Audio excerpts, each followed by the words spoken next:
Ikuti dulu doanya.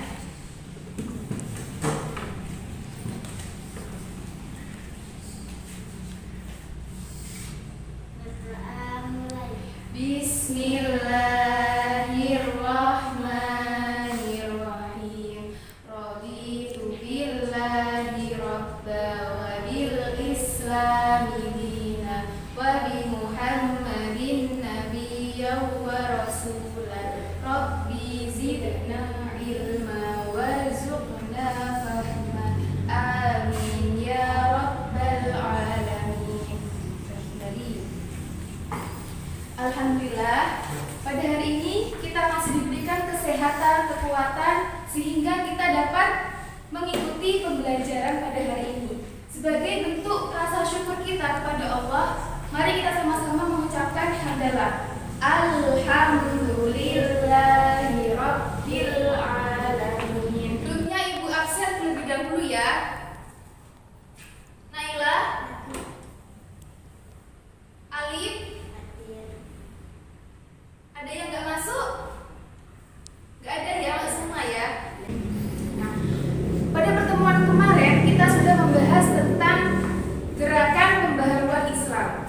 Ada NU, Muhammadiyah dan lain-lain. Pada hari ini kita akan membahas tentang perkembangan Islam di Indonesia. Nah, sebelum kita memulai pembelajaran hari ini, alangkah lebih baiknya kita tepuk semangat dulu. Nah, kalau guru bilang tepuk semangat, I am the best, you are the best, we are the best. Yes, yes, yes. Bisa? Jadi I am the best, you are the best, we are the best. Yes, yes, yes. Bisa ya? Ayo berdiri. Nah, semangat. Tepuk semangat. I am the best, you are the best, we are the best. Yes, yes, yes. Kita terus kembali. Nah, pada hari ini kita akan membahas tentang SKI. Ada yang tahu SKI itu apa? Apa SKI? Sejarah Kebudayaan Islam.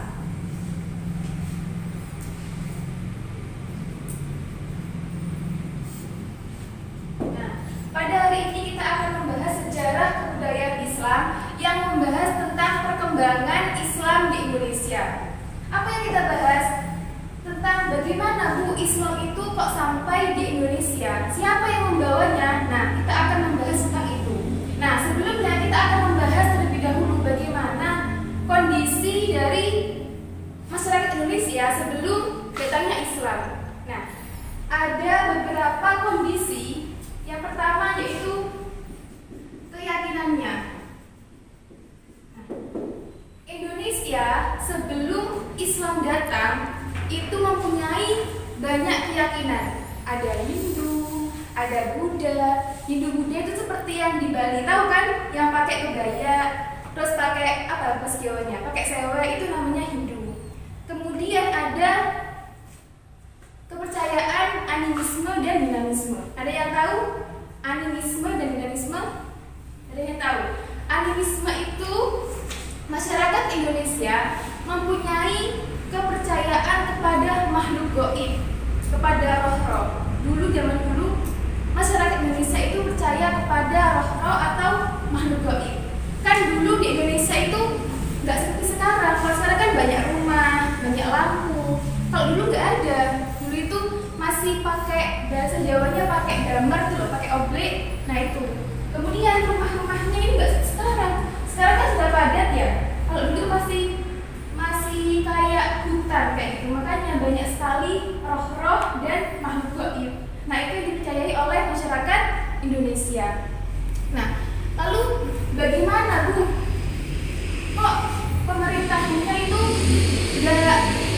nggak menyediakan lampu? Nah, pada zaman dahulu itu pemerintahan itu pemimpinnya. Nah, pemimpinnya pada zaman dahulu itu bukan seperti sekarang. Sekarang kan pakai pemerintahan presiden ya. Siapa sebenarnya? Bapak Jokowi. Kalau dulu bukan. Kalau dulu itu pakai sistem kerajaan. Jadi yang memimpin itu dua raja. Raja memimpin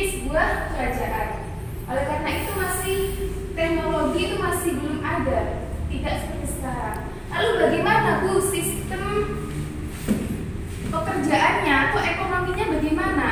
Nah, pada zaman dahulu itu pekerjaan dari masyarakat Indonesia itu masih petani, kemudian pekebun, nelayan, pedagang. Nah, pada dagang inilah adanya interaksi atau hubungan antara masyarakat Indonesia dengan pedagang dari luar Indonesia. Jadi dulu itu perdagangannya bukan antar saya dengan orang Indonesia, bukan, tapi antara orang Indonesia dengan orang luar Indonesia. Nah, inilah awal dari masuknya agama Islam ke Indonesia. Siapakah yang bawanya? Itu ada empat bangsa. Yang pertama itu dari bangsa Arab. Di mana Arab? Ada yang tahu Arab di mana? Mekah. Di Mekah. Kemudian ada bangsa Cina. Di mana Cina? Ya di Cina. Ya di Cina. Kemudian ada bangsa Persia. Di mana Persia itu? Ada yang tahu di mana Persia? Di Iran, di Turki. Iran, Turki. Kemudian di mana lagi? Di Gujarat. Di mana itu Gujarat? Di India. Nah, kita akan membahas satu persatu ini dulu ya. Yang pertama yaitu dari Arab. Jadi dulu itu ada seorang pedagang dari Arab masuk ke Indonesia. Nah, awalnya itu tujuannya untuk berdagang, tapi melihat kondisi dari masyarakat Indonesia yang masih kepercayaannya itu masih di luar nalar. Masa ia percaya kepada makhluk gaib? Kan nggak mungkin ya. Oleh karena itu pedagang Muslim ini menyebarkan agama Islam di Indonesia. Apa buktinya Bu? Kok bisa orang-orang Arab kesini? Apa buktinya? Ada buktinya di sebuah kota di lereng itu di Gresik. Tahu Gresik? Di Jawa Timur ya. Itu ada sebuah makom namanya makom Fatimah binti Maimun. Nah, itu merupakan seorang perempuan Muslim yang datang ke Indonesia untuk menyebarkan agama Islam. Itu buktinya bahwa dulu itu ada orang Arab yang kesini yang menyebarkan agama Islam. Yang kedua ada Cina. Nah, jadi sama. Tadi yang teori Arab, yang orang Arab itu datang ke Indonesia itu pada tahun 7 Masehi. Belum lahir ya? Sama, guru juga belum lahir. Nah, yang kedua itu dari Cina. Jadi dulu ada seorang pedagang dari Cina itu masuk ke Indonesia. Sama, mereka itu berdagang awalnya, tapi melihat masyarakat Indonesia yang masih kepercayaannya masih belum jelas, jadi menyebarkan agama Islam. Ini juga sama seperti Arab, itu sekitar 7 Masehi, lama sekali dan lama tuh. Apa buktinya? Buktinya itu ada di seorang raja dari kerajaan Demak. Ada yang tahu nggak kerajaan Demak mana?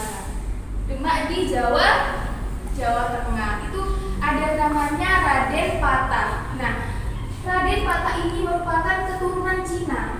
Ibunya itu merupakan orang Cina asli. Ini menunjukkan bahwa memang dulu ada bangsa Cina itu yang datang ke Indonesia untuk menyebarkan agama Islam. Nah, yang ketiga itu ada orang Persia.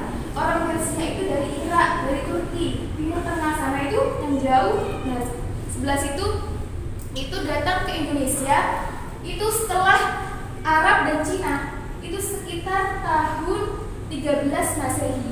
Jadi lebih dahulu Arab dan Cina. Apa buktinya Bu? Buktinya itu kalau di bangsa Persia pada tanggal 10 Muharram bulan Suro itu diperingati wafatnya cucu Rasulullah. Siapa cucu Rasulullah? Ada yang tahu?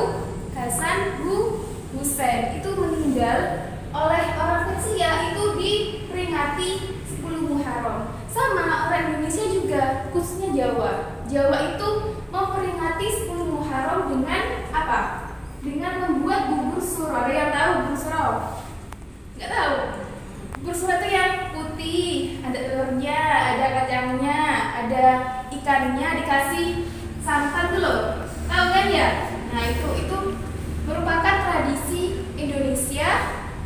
Jawa yang memperingati 10 Muharram. Kemudian ada lagi ketika kita membaca Al-Quran. Nah, kalau membaca Al-Quran ini bacaan apa ini? Fathah. Ini kasroh. Ini duma. Sama. Orang Persia membacanya juga sama. Fathah, kasroh, doma. Nah, ini menunjukkan bahwa memang dulu ada orang Persia yang datang ke Indonesia untuk berdagang juga menyebarkan agama Islam. Yang keempat yaitu teori atau bangsa Gujarat. Nah, pada ini sekitar sama seperti yang bangsa Persia, itu sekitar 13 Masehi. Jadi lebih dulu Arab, Cina, kemudian baru Persia dan Gujarat. Nah, apa buktinya, Bu? Buktinya itu ada di makomnya Sunan Gresik. Ada yang pernah ke Wali Songo? Gak pernah ya? Ya, insya Allah nanti kita sama-sama ke sana ya. Nah, itu ada di Sunan Gresik. Gresik itu ada di Jawa Timur. Patokan atau batu nisan dari makom Sunan Gresik itu sama seperti batu nisan yang ada di India. Jadi ini membuktikan bahwa memang dulu ada bangsa Gujarat atau India yang masuk ke Indonesia untuk menyebarkan agama Islam. Nah, lalu bagaimana, Bu, kok bisa sih Indonesia itu kok bisa masyarakatnya itu kok bisa menerima agama Islam? Padahal kan dulu kan nggak banyak yang agama Islam, malah nggak ada. Itu bagaimana, Bu, kok bisa? Nah, para ulama ini, para pedagang muslim ini mempunyai strategi atau langkah-langkah. Apa ya kalau ini masyarakat Indonesia ini enaknya dibuat bagaimana ya agar Islam itu tersebar, bagaimana ya caranya? Nah, caranya yang pertama yaitu dengan berdagang. Yang tadi dengan berdagang ya, dengan berdagang.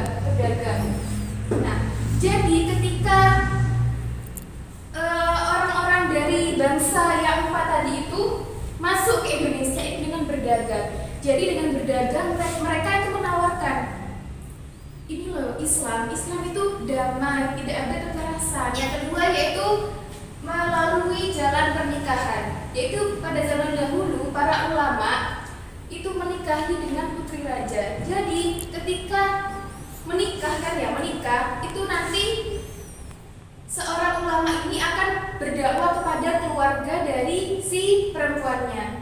Jadi enak nanti, gampang untuk menyebarkan agama Islam. Yang ketiga yaitu dengan jalur pendidikan. Nah, para wali songo, para ulama itu menyebarkan agama Islam dengan langkah pendidikan, dengan mendirikan sebuah pesantren. Ada yang tahu pesantren itu apa? Pondokan. Iya. Zaman dahulu para wali songo itu membuat pesantren. Tujuannya itu apa? Untuk menimba agar santri-santri seperti kalian ini menimba ilmu agama. Kemudian setelah pulang ke rumahnya itu mendakwakan ajaran Islam. Yang keempat yaitu dengan langkah politik. Bagaimana, Bu? Politik itu bagaimana, Bu? Politik itu para ulama itu mendekati raja atau mendekati pemimpinnya. Nah, jadi ketika nanti itu rajanya masuk Islam, maka rakyatnya itu akan mudah ikut-ikutan. Kalau pemimpinnya itu Islam, maka rakyatnya akan ikut masuk Islam. Yang langkah selanjutnya itu melalui jalan kesenian. Nah, dulu itu ya orang-orang Indonesia khususnya Jawa itu suka sekali dengan tontonan wayang kulit. Ada yang tahu wayang kulit mana? Yang gini loh, ya itu namanya wayang kulit. Dibarengi dengan gamelan. Itu orang Jawa itu dulu suka dengan wayang kulit dan gamelan. Nah, dengan begitu nantinya ketika para ulama, para wali songo itu memainkan wayang kulit dan gamelan itu diselingi dengan ajaran-ajaran Islam. Jadi tambah semakin banyak orang-orang yang masuk Islam pada kala itu, khususnya masyarakat Jawa. Yang terakhir yaitu dengan jalur tasawuf. Apa itu Bu tasawufku? Nah, tasawuf itu ya, jadi zaman dulu itu para ulama, para wali songo, para pedagang muslim itu ketika menyebarkan agama Islam itu sangat sederhana, tidak sombong, sangat sederhana. Pakaiannya itu tidak seperti ulama, tapi mereka itu mempunyai ilmu yang sangat banyak. Itu namanya tasawuf. Namanya tidak sombong atau rendah hati, tidak memperlihatkan bahwa dia itu seorang ulama, tidak, tapi sangat sederhana. Nah, jadi anak-anak, dari sejarah budaya Islam, perkembangan Islam di Indonesia itu dari awal pedagang muslim, kemudian adanya politik, membentuk kerajaan. Jadi dulu kan kerajaannya itu kerajaan Hindu, tapi setelah Islam datang, kerajaannya itu menjadi kerajaan Islam. Jadi perkembangan Islam pada saat itu sangat berkembang sekali, dari pedagang kemudian kerajaan dan sampai menyebar sampai sekarang. Makanya sampai sekarang ini masyarakat Indonesia itu banyak yang memeluk agama Islam berkat dari para ulama atau para wali songo. Mungkin cukup sekian penjelasan dari Ibu tentang sejarah atau perkembangan Islam di Indonesia. Mungkin anak-anak ini ada yang bertanya kepada Bu Guru. Ayo bertanya. Ada yang bertanya? Kalau nggak ada yang bertanya, Bu Guru yang bertanya. Ya. Ya. Nanti kalau Bu Guru ada sebuah permainan. Ya. Permainannya seperti ini. Gajah itu besar kan? Semut kecil. Nah, tapi nanti dibalik. Kalau Bu Guru bilang gajah, anak-anak seperti ini. Kalau Bu Guru bilang semut, nah seperti ini. Bisa? Nanti kalau yang salah maju ke depan, kemudian Ibu kasih pertanyaan. Jangan takut, ini kan cuma melatih kemampuan anak-anak ya. Boleh ya? Boleh? Ya, coba berdiri. Fokus ya, fokus. Kalau guru bilang gajah itu ini, kalau guru bilang semut ini, ya fokus ya. Semut. Ya, fokus, harus fokus. Kalau salah maju ke depan. Ayo ya. Gajah. Ya, semut. Gajah semut. Semut. Gajah. Ya, Alif maju kan? Salah. Nah, tadi kan Bu Guru sudah menjelaskan tentang perkembangan Islam di Indonesia. Nah, Alif ini mau pertanyaan yang mudah apa yang sulit? Yang mudah? Iya. Coba sebutkan bangsa apa saja yang masuk ke Indonesia, yang menyebarkan Islam di Indonesia. Ya, yang keras. Arab, Cina, Iya. Iran, Iya, Persia, ya. Terakhir? India. Iya, benar. Karena Mbak Alif ini sudah bisa menjawab pertanyaan dari Bu Guru, kita beri tepuk hebat. Ya, gini, kalau Bu Guru bilang tepuk hebat, bagus. Bisa ya? Sama-sama. Tepuk hebat,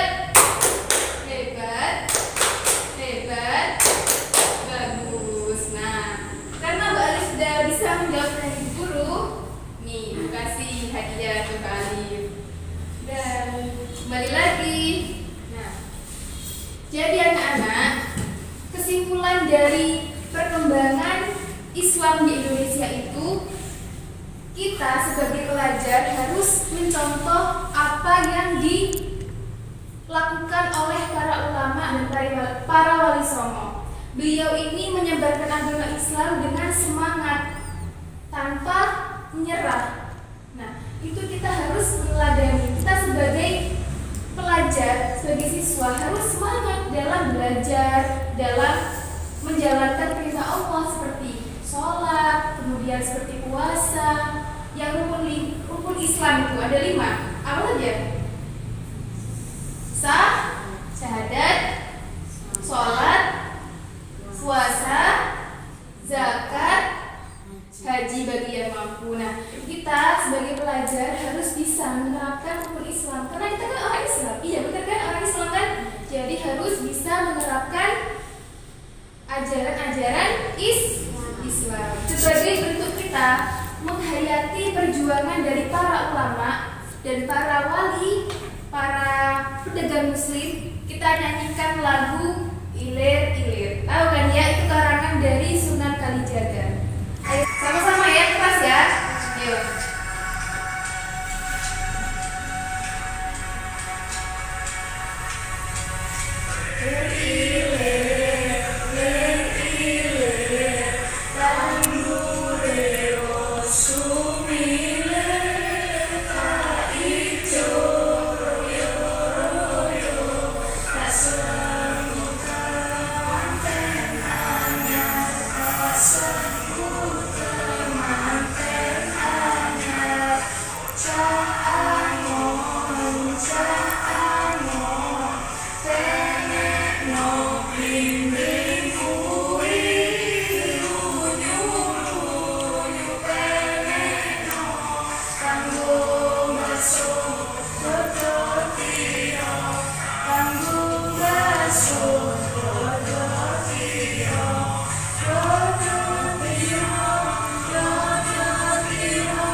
Ada yang tahu nggak apa itu kandungan dari Ilir?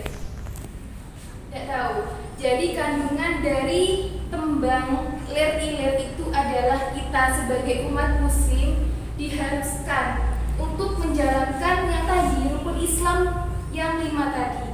Untuk apa? Untuk meningkatkan keimanan dan ketakwaan kita, dan juga untuk membenahi kehidupan kita. Untuk apa? Untuk nantinya ketika kita sudah dipanggil oleh Allah, ketika kita sudah meninggal, itu kita sudah siap. Makanya Sunan Kalijaga menciptakan tembang Ilir ini. Paham ya anak-anak ya? Nah, untuk tugas pertemuan selanjutnya, Ibu memberikan tugas kepada anak-anak untuk membuat peta konsep. Nah, seperti ini ya. Nanti tentang masuknya Islam ke Indonesia dan juga langkah-langkah dari ulama itu. Seperti ini tadi. Ya, seperti ini ya nanti ya. Dikumpulkan di minggu depan, minggu pertemuan selanjutnya. Paham ya anak-anak ya? Mungkin cukup sekian penjelasan dari Bu Guru. Semoga bermanfaat dan barokah, bisa mengantarkan kita menuju kebahagiaan dunia akhirat. Ya. Sebelum kita menutup pembelajaran pada hari ini, alangkah lebih baiknya kita berdoa ya. Wal asri ya. Ayo Mbak Naila di sini.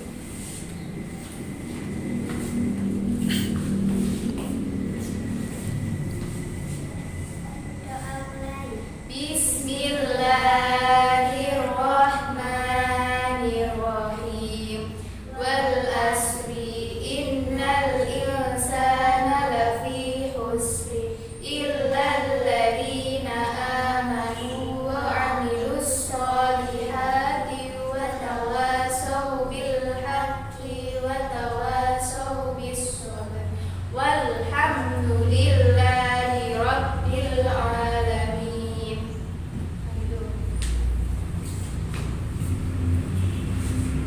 Cukup sekian ya materi hari ini. Sampai bertemu di pertemuan selanjutnya. Jangan lupa tugasnya dan jangan lupa untuk menerapkan